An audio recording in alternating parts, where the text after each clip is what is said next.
Alexander Isak arrives at Newcastle's training ground the day after breaking his silence and demanding the club sell him. Good afternoon, welcome along to the Transfer Show. Just 12 days to go now until deadline day. Isak's future continues to dominate following his furious statement last night. But where will he be playing his football come September the 2nd? I want him gone. I believe he's gone about it the wrong way. If he's still part of Newcastle when the window shuts, he will be back playing. His legacy at Newcastle now is gone. It just smacks of desperation, and Newcastle fans are furious about this. Just don't see how he gets reintegrated into our squad. Well, the minute he scores a goal, he'll be lauded again. He'll be forgiven. Newcastle United will not be held at ransom. Simple as that. The narrative is painting him as this terrible villain. Respecting the fans like that, I think it's just, there's no comeback from it really. Paul, you've got 5 seconds, keep it clean. Your message for Isak. Get lost. Wow. Don't sit on the fence. We know Newcastle are keen to sign Brentford's Jan Wisser. Big developments today, more on that very shortly. Bire Eze is adored by Crystal Palace fans and spends time posing for pictures after leaving the training ground amid negotiations with Spurs over his future. Hello, how are you? Good, you? Yeah, good, thank you, man. Nice to see you. Yeah, that's it. Nice, man. No, nice to see you, man. You don't get that every day, do you? I like that. What a way to start moment. the show. Yeah. Nice to see you two. Mark McAdam and Dharma Sheth are here. There's only one place to start, though, and that is with the future of Alexander Isak. The Newcastle striker last night accused his own club of breaking promises as he looks to try and force through this move to Liverpool before the deadline, of course, September the 1st. Newcastle responded with a statement of their own, suggesting Isak will not be allowed to leave. So, look, Mark, is the saga that's... well, everyone's talking about, basically, and we heard from those vociferous Newcastle fans saying, get lost there. Not very nice. They're upset. Where are we? This has been quite extraordinary. I've been covering transfers for a number of years, not quite as long as this man. Oh. And, sorry, didn't mean to age you there. Tell you about his age. But I don't think I've ever known a transfer quite like this. Two of the biggest clubs in the Premier League, two of the biggest clubs in world football fighting over one player. You've got noises from both sides. You've got a record... Premier League record bid that has been lodged by Liverpool, rejected by Newcastle. And we're in this situation now where every single day there is a fresh development, there are new noises, there is new information coming to light. And it feels like you have to have a full-time job just keeping on top of one transfer. And our job is to try and be across multiple transfers in the Premier League and across Europe. Like you rightly say, there were two statements last night that were significant. The first from Alexander Isak. Now, the reason why he put a statement on his social media was because last night was the PFA Awards, of which he was in the Premier League PFA Team of the Season. There were 10 players on stage to receive that award and be a part of that presentation ceremony, but there was one player missing, Alexander Isak, who was in the PFA side. And it was that absence that has prompted him to go onto his social media to thank the PFA and the fact that he was in this team. But then, of course, he explained his absence and said he didn't think it was right to be there at this moment in time where there's so much noise and speculation about his future. But then the statement went on, as you alluded to at the top of the show, and he said, the reality is promises were made, and when promises are broken and trust is lost, the relationship can't continue. Newcastle knew nothing about this statement, and the fact that he'd been so public with some of his thoughts and feelings had then alerted them to say, well, actually, we need to put a statement of our own out to try and just let fans know exactly our position on this, because we find it so difficult in these moments because we're trying to reflect accurately both sides of the coin. There is always two sides in a scenario like this. There's the Newcastle side, there's the Alexander Isak side. We don't take sides, we just have to try and report the facts as we know them.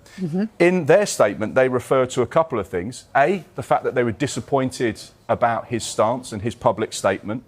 There's been no commitment ever made with regards to him leaving this summer.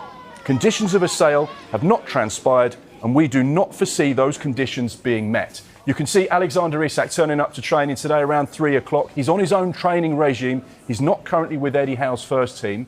So therefore, you see those pictures of him arriving. But this is where we're at the moment. So two key statements coming out last night. You have to look at the timing as well. You said it at the top. There are 12 days of this transfer window to go. Alexander Isak, it sounds like he's getting desperate because he has now got 12 days to effectively try and impact or feel that he can impact an exit out of Newcastle United. Because come 7 p.m. on September the 1st, if he hasn't managed to engineer that move out of Newcastle United, he's staying at Newcastle United, and everything that brings, trying to reintegrate himself into the squad, trying to get the fans back on side. Maybe if some of the players might not be too enamoured by his behaviour, to get them back on side as well. But you've got to say, in all of this, while Alexander Isak has made his statement, Newcastle United themselves, I've described it as a subtle firmness, their statement, because they've actually intimated in that statement that they would be prepared to sell Alexander Isak. If you listen to this, they said, as explained to Alex and his representatives, we must always take into considerations the best interest of Newcastle United, the team and our supporters in all decisions. And we have been clear that the conditions of a sale this summer have not transpired. That means they had conditions to sell Alexander Isak, and those conditions were not met. But the biggest condition seems to be that they want 40 million more from the offer that's been given. Yeah, but they've also said, they went on to say, as Mark mentioned there, we do not foresee those conditions being met. They then went on to say that after expressing disappointment that Isak had taken to social media, they would be welcomed back into the fold. So they're playing this very, very carefully, because they know there are two scenarios at play here. For example, if Liverpool were to come out with this money that Newcastle United want for Alexander Isak, and more significantly, Newcastle United get the replacements that they would want, then there is a chance Isak can leave. But then there's also that chance that Isak is going to stay. Hence why Newcastle United, in that statement, have also said, we are a family at Newcastle United. Alexander Isak is part of that family, and we will welcome him back into that family once he rejoins his teammates. But he doesn't want to be part of the family. No. It's clearly... So the situation is this. He's agitating for the move.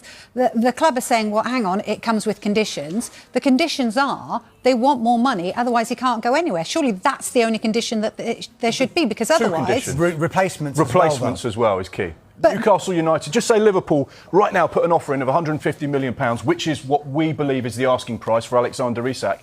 The condition of sale would be, OK, we accept that, providing we've got a replacement lined up. And that's one of the big problems that Newcastle currently face. But they're never going to find a replacement like Alexander Isak. So Johan Wisser could be available. They have been trying to get a replacement, or trying to get someone, in fact, earlier on in the transfer window, to play alongside Alexander Isak. They tried all window. They tried to bring in Benjamin Sesko. And I don't think you can criticise Newcastle United, how they approached this but they missed out. And they missed out on Ekitike to Liverpool, who now could get Isak. Yeah, but what I'm saying is that with regard to Benjamin Sesko, they went all out. They actually bid more, initial payment more than Manchester United. It wasn't a case of Sesko saying, I don't want to go to Newcastle. He just had his heart set on going to Manchester United. Now, the irony of the Ekitike deal is that Liverpool buying Hugo Ekitike from Eintracht Frankfurt, who Newcastle United were actually after, has actually made it a little bit more difficult for Liverpool to get Alexander Isak out of Newcastle,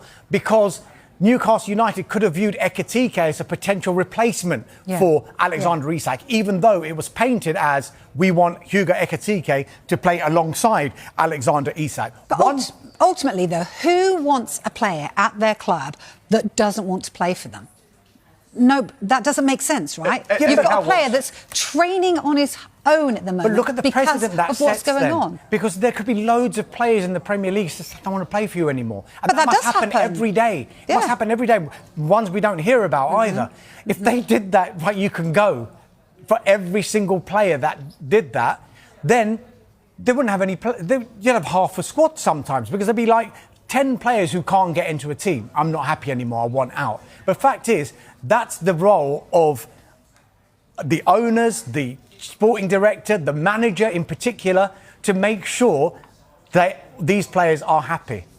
And if they aren't happy, of course he's not. But what's he going to do? He's not happy today. He might be happy tomorrow. Listen, I am playing slight devil's advocate, but purely because there are Newcastle fans saying, get lost. We don't want you here anymore, because they feel so hurt by the way that this is played out. We'll talk about Eze and the way that that's being dealt with. But you've got fans standing outside Crystal Palace, full view of the fact that Eze could be on his way, still wanting his picture. He's there with iPhones and telling people, you know, he loves them and whatever. So that's all playing out, and this is playing out for Newcastle. It's an ugly situation. Say here, and I think we'll go into more detail on this later, but what I would say here is Eberechi Eze and the Alexander Isak situation slightly different, because what has happened with the Eze situation is Crystal Palace gave him, Eberechi Eze, a little bit of control by agreeing in his contract that he was going to have a release clause. Okay. So they knew that if anyone went in with £60 million plus £8 million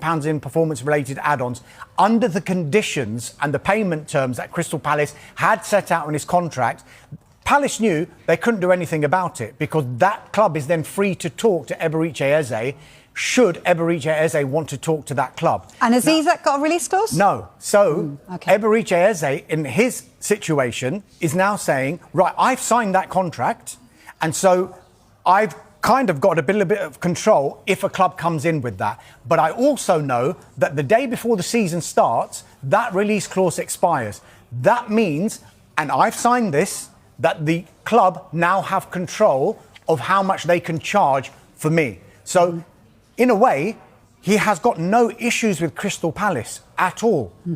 The issues Alexander Isak has got can't be compared to the ones Eze hasn't got with Crystal Palace, because he believes that Newcastle United made him certain promises that he believes that reneged on.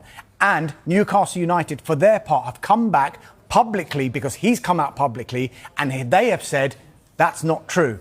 There was never any conditions for sale or this new contract that they were going to talk about. I think this goes back to 13, 14 months ago, when the Newcastle hierarchy at the time sat down with Alexander Isak and his representatives, and the idea was floated at about a potential new contract at Newcastle United.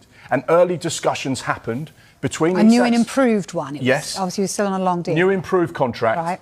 And there was early discussions between the hierarchy at the club and his representatives about rewarding him for being one of the best strikers in world football. That meant longer-term contract, more money. We believe in you. Paul Mitchell came into the football club and went, hang on a second, you've got 4 years left on your current contract.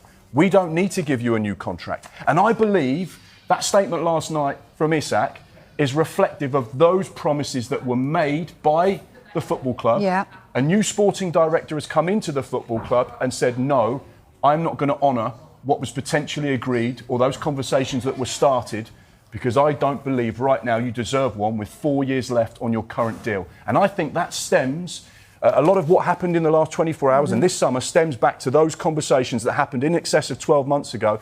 And that's where a lot of his frustration lies, because he believes he should be paid like one of the greatest strikers in the world, and right now he's not. And that's where some of the problems are. And I think just one thing I need to say on this situation as well, which I think is important. Newcastle are a huge football club. Huge football club. As far as they're concerned, as far as their owners are concerned, as far as the manager's concerned, this is a destination football club. This is not a stepping stone. We're in the Champions League.